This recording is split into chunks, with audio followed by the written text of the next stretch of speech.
warzuqna ya Allah fahman nabiyyin wa hifdzal mursalin wa ilhamal malaikatil muqarrabin. Malam ya alhamdulillah urang dikersakeun ku Gusti Allah bisa kumpul di dieu babarengan jeung Syekh Abdul Aziz Abidin.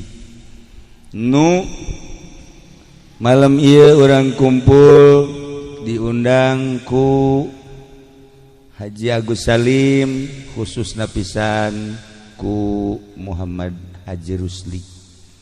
Anjeunna gaduh pamaksadan rek nyundatan, kabeneran nyundatan nama geus tinggal ayeuna bersyukur yakni syukuran ka Gusti Allah. Salamet nu disundatanana salamet, nu nyundatana salamet, anu boga maksudna ialah syukuran ke Gusti Allah Subhanahu wa ta'ala. Cerita tentang nyundatan di urang boga sejarah. Di urang teh aya Sunan Prabu Kian Santang anu terletak ayeuna di Godog, Gunung Suci, Garut. Nu kabeneran simkuring ba'da haul kamari teh ieu rek ziarah ka Godog. Haji Agus Salim bisik-bisik, kemudian Haji Rusli kabumi nyuhunkeun ngariung malam Jumat anu bertepatan simkuring rek ka Garut ziarah. Ya alhamdulillah nu tadi nama berangkat teh tadi teh isuk-isuk pending, jadi ayeuna berangkat tadi gitu dong jam 2 atau setengah 3, terus acara ngariung kayak dilanjut isuk ke Garut cek ziarah. Di urang aya Prabu Kian Santang, putra daripada Prabu Siliwangi, putra daripada Prabu Kitu Satwu Kencana, putra daripada Pajajaran. Jadi ti kerajaan Pajajaran. Dek nanya kamu Haji Pendi, ai kerajaan Pajajaran letakna di daerah mana? Bandung. Tuh kan, tambah pasar Pajajaran. Ya Allah, mantak ulah disangkanya na diajak ku Haji Agus, Haji Sarua pinter atuh henteu. Diajak mah diajak bae, jeung lain henteu dibere nyaho. Isuk-isuk dibere nyaho lohor geus eueuh. Magrib dibere nyaho atuh jam 12 geus eueuh. Eta ilmu bisa kitu ilmu. Lah iyalah para jamaah kaum muslimin wal muslimat rahimakumullah.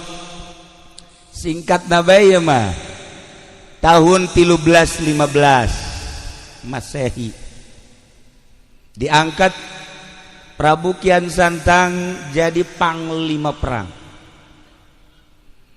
Kulantaran nyana diangkat jadi panglima, nyana neangan musuh.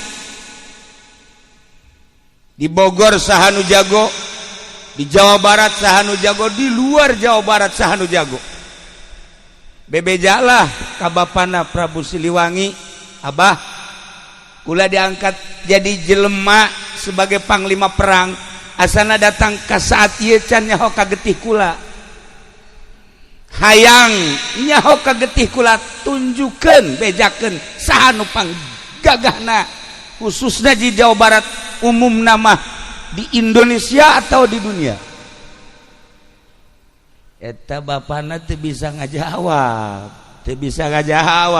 cak bapana eueuh deui nu panggagahna nu mantak anjeun diangkat jadi panglima teh saat ieu mah anjeun nu panggagahna eueuh deui perang jeung saha bage moal anu mahi ka anjeun mah keur ngobrol kitu jol aya aki-aki cak aki-aki teh ulah kitu sebab dunia lain Indonesia doang kerajaan lain di Indonesia hungkul besi hayang nyaho nu gagasat ieu panggagahna sadunya eta ayana di Mekah ngaranna sahaki ngaranna Sayyidina Ali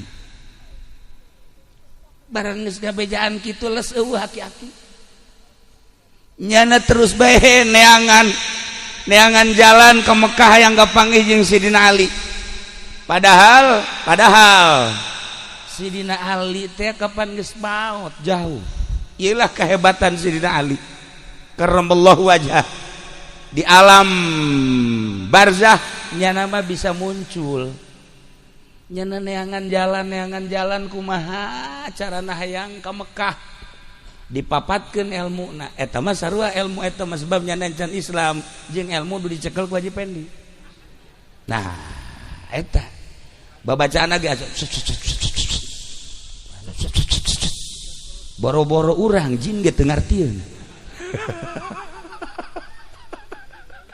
eta hebat Haji Pendi nu mantek nyana kukula dianggap bisa bahasa eta bahasa jin nyana ge termasuk min jumlatihi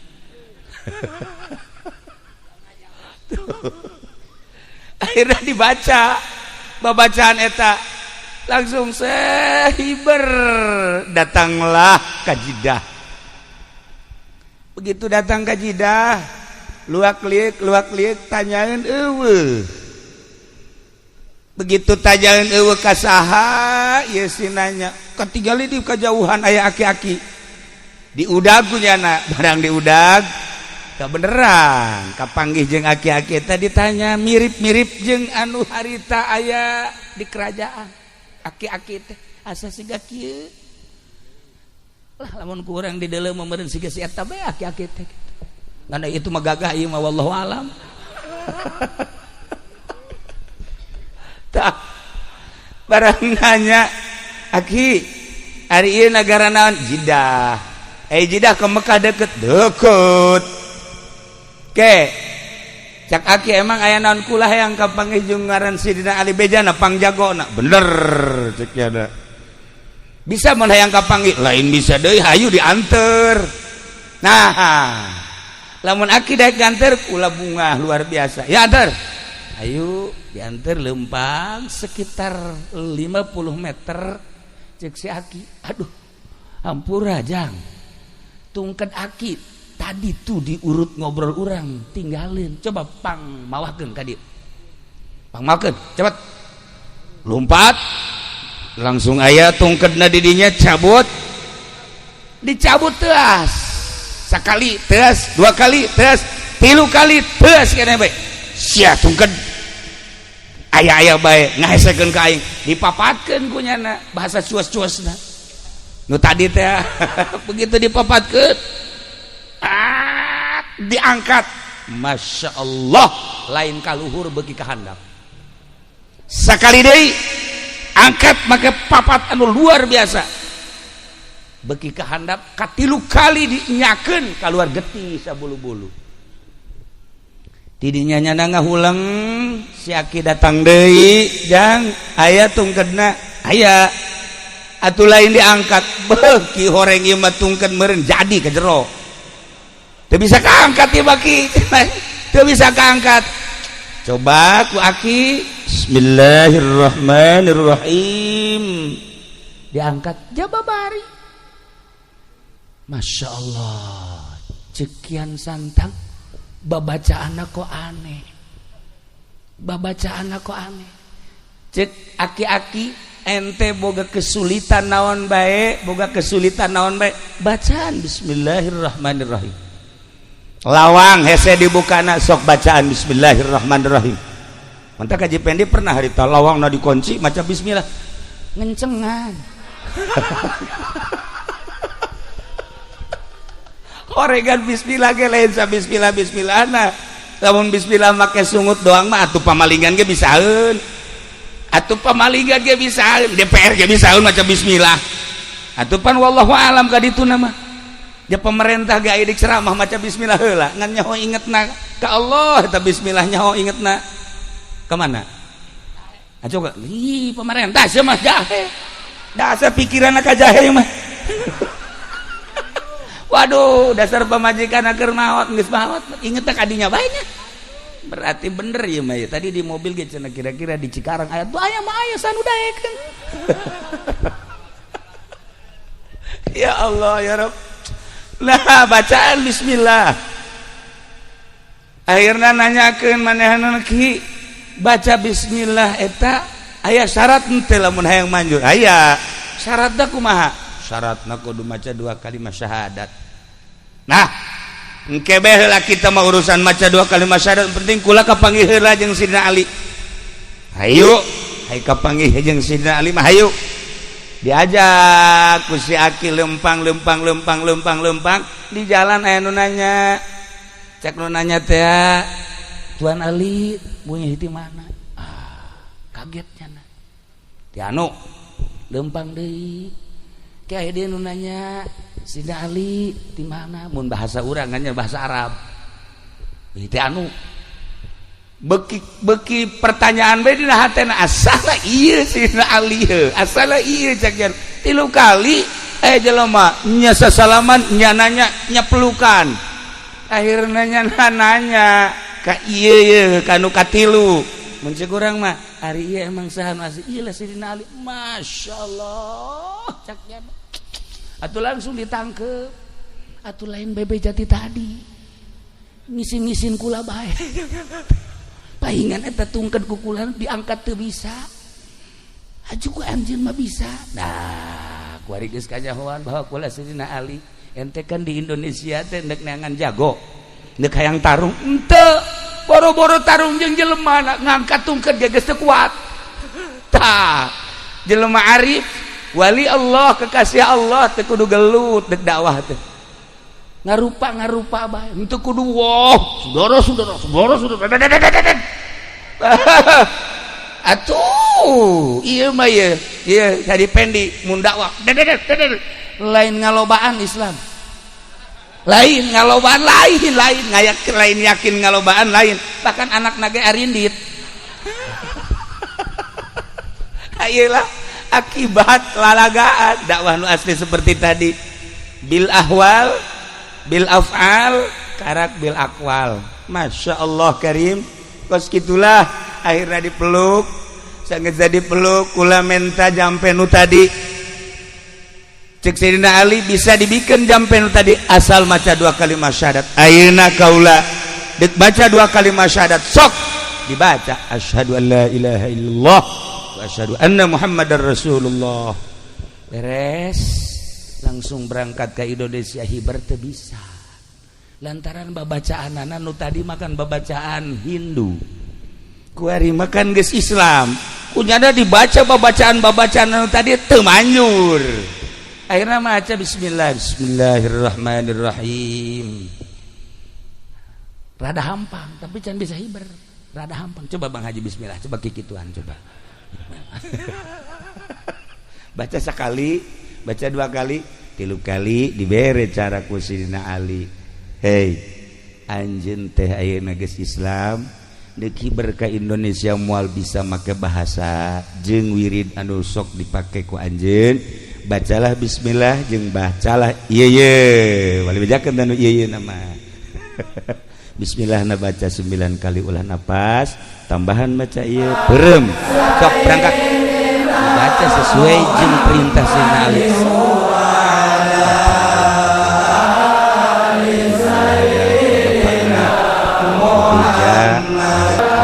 Selama itu aya nantangan Sidina Ali gagah teh ternyata lain sembarangan horeng gagah teh gagah zahiran wa batinan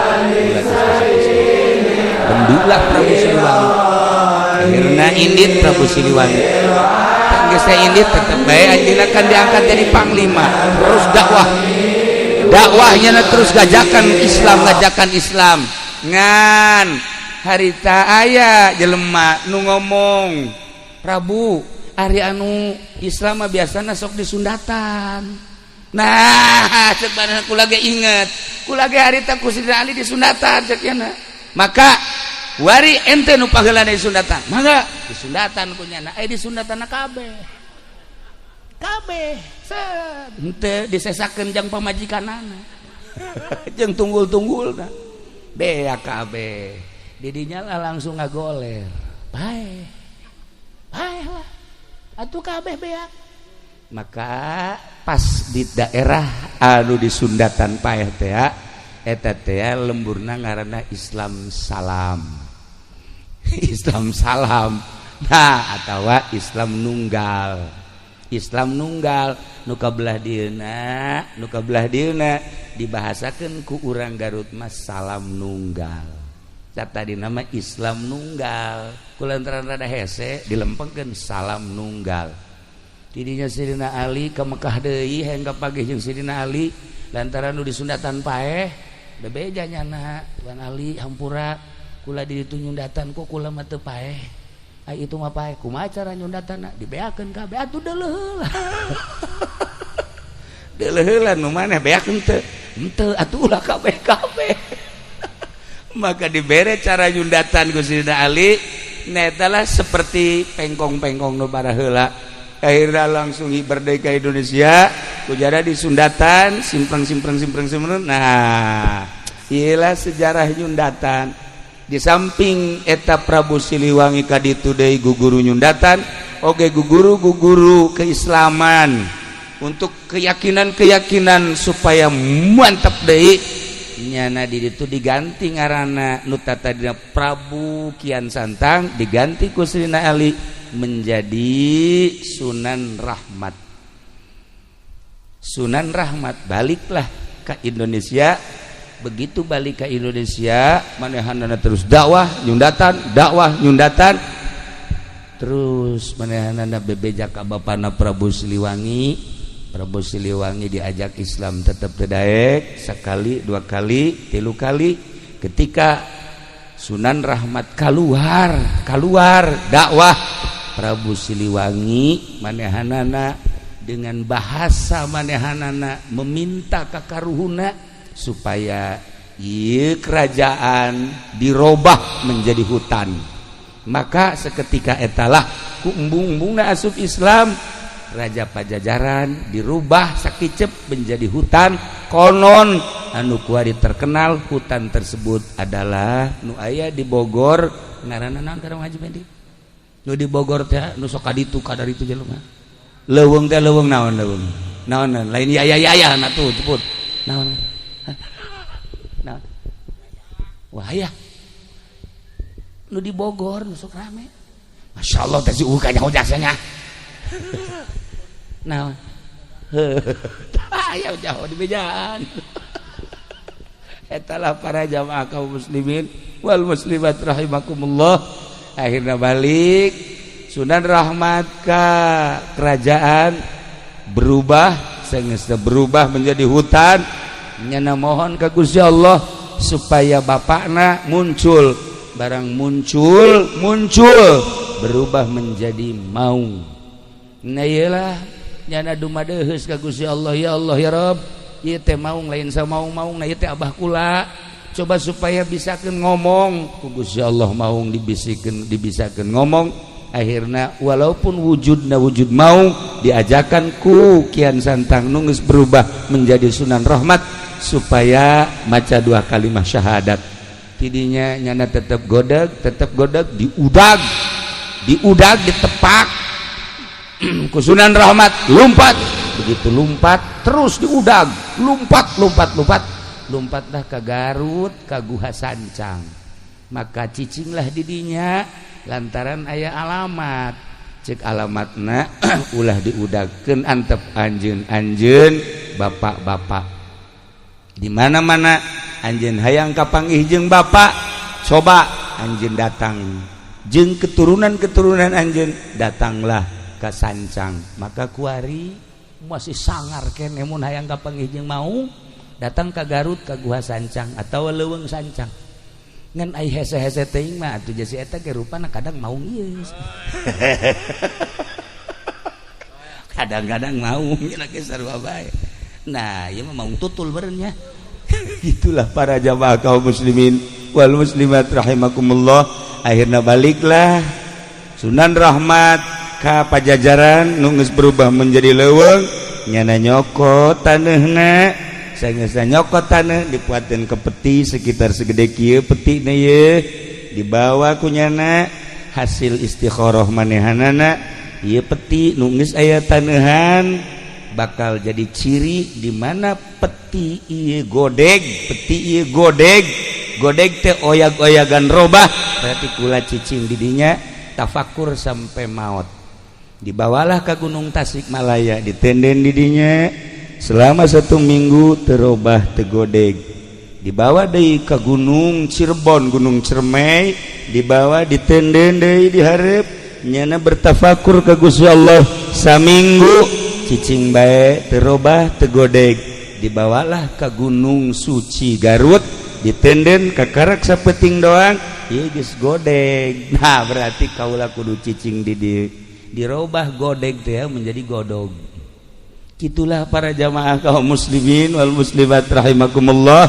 Terus banehanana tafakur, terus banehanana mujahadah di gunung eta, lain berarti can jadi wali Allah untuk terus naikkeun makomnya na, naikkeun pangkatnya na, jeung embung balik deui ka Pajajaran, kerajaan-kerajaan diserahkeun kabeh ka ahli waris anu sejenna manehanana mah hirup menyendiri tafakur eueuh nu nyaho mujahadah riyadhah terus di gunung suci datang ka maut. Nah, kitulah para jamaah muslimin wal muslimat cerita asal usul tentang nyundatan.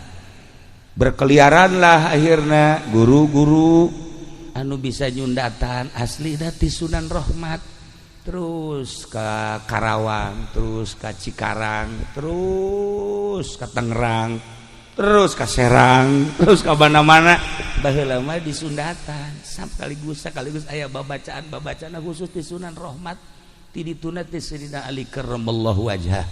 Itulah para jamaah kaum muslimin wal muslimat rahimakumullah. Maka mautlah anjeunna di luhur gunung suci godog mutatadina godeg, kemudian aslina nyana ngaran Prabu Kian Santang dirobah diganti ku Sayyidina Ali menjadi Sunan Rahmat Suci Godog, berarti keturunan Pajajaran. Nah iyalah anu terus dakwah alhamdulillah Jawa Barat khususna umumna nyebrang terus ka Lampung terus ka Kalimantan ialah Sunan Rahmat Suci nunyana mengakhiri hirupna sorangan di luhur gunung. Mantak besi aya di Cikarang kuari anu haju hirup sorangan eta ge buat teuing ulah sok suuzon meureun nya eta ge termasuk aya tetesan gede hutang. Gitulah para jamaah kaum muslimin wal muslimat rahimakumullah. Lantaran baturku lagi kadang-kadang nu ieu nyorangan kadang-kadang ditanya gitu dek nembalan atuh horenganan henteu jauh urusanana seperti itu tadi. Para jamaah kaum muslimin wal muslimat rahimakumullah. Nah sesuai jeung naon gitu garana hajat ieu sesuai jeung maksud Haji Rusli nyundatan silsilah nyundatan seperti tadi. Insyaallah simkuring malam ieu istirahat kemudian isuk menuju Garut ziarah ka Raden Rahmat diangkat menjadi kitu Prabuna dileungitkeun sebab eta mah kehinduan baheula maka dijadikeun adalah ngaranna Sunan eta asli nama cek Sunan Ampel adalah sungsuhunan eta pangluhurna mun di bangunan geus lamun aya seorang wali kahiji kadua katilu geus jadi mursyid maka disebutlah sunan.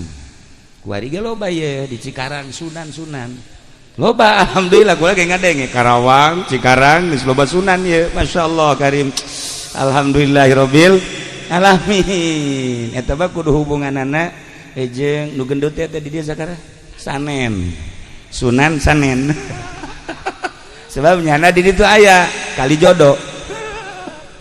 Para jamaah kaum muslimin wal muslimat rahimakumullah, ila para aulia Allah lamun wali sanga geus jelas Cirebon kemudian Banten aya hiji nu mencil di dieu ieu adalah Sunan kitu Raden Rahmat anu nyana diangkat jadi panglima 13 15 kemudian 13 50 manehanana naik ke gunung lamun 15 13 datang ke 15 50 seberapa tahun eta berapa tahun 77 tahun nyana naik ke gunung 7 tahun di luhur gunung wafat. Insyaallah sekilas di sejarah kewalian aya lamun dicaritakeun kitu guru-guruna kabeh terterang ngaran-ngaran keluargana terterang ngaran-ngaran nyana ti pajajaran kamanehna kalima kemudian anak-anakna Prabu Siliwangi kabeh terterang dan lain-lain sebagainya aya selembaran-selembaran di kitab-kitab anu teu bisa dijual belikeun ieu mah nyaritakeun sejarah tentang asal usul Nyundata. Besi Bang Haji Pendi hayang disundatan kedua kali insyaallah di dieu besi aya rangda umurna kira-kira 35 tahun bikin ka Haji Mamin. Tapi lamun aya nu 80 ka manehna. Sagitulah ala kadar tisim kuring. Nah, maka terakhir kitu hapunten dina samudaya kalepatan